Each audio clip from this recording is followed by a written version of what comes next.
Next step up from that is a racing seat. Now, if you've got a standard seat in your car, you can still use the 4 points.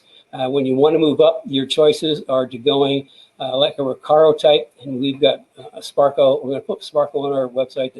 That's a Recaro type of seat. It's like a standard seat. I mean, the back goes up and down. It's not fixed. It's got some nice upholstery on it and cushioning.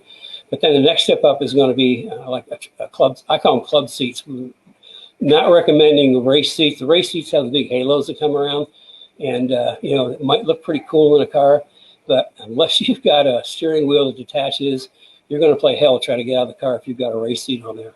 So the next step down from that, in between like the sports seat, let's call them, like a Recaro, and a race seat is what I call a club seat. And it's a fixed seat. I mean, it's just a shell, and it's got a bowstring on the bottom around your thighs and your shoulders, and you kind of sit down in there, and you're in. I mean, you don't sit on it, you sit in it. The one I had in my car was the OMP Champ, which worked really, really well.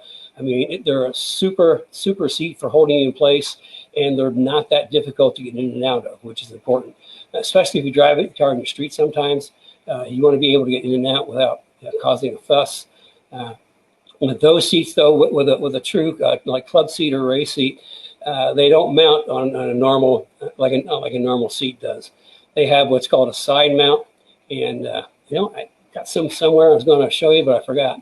It's a side mount that goes in the side of the seats and have multiple holes that you can adjust it up and down. And then that goes on to, the way we do it, it goes onto a slider.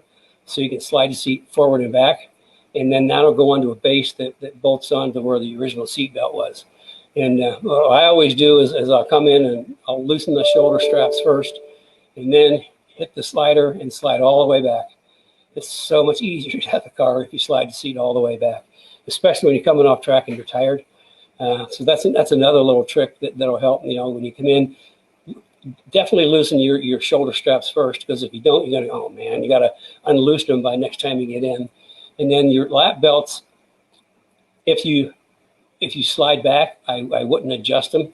I would just unhook them, because then when you get in the car next time, you just hook them back up and then slide the seat forward, because it's more difficult to adjust your lap belts and your shoulder straps.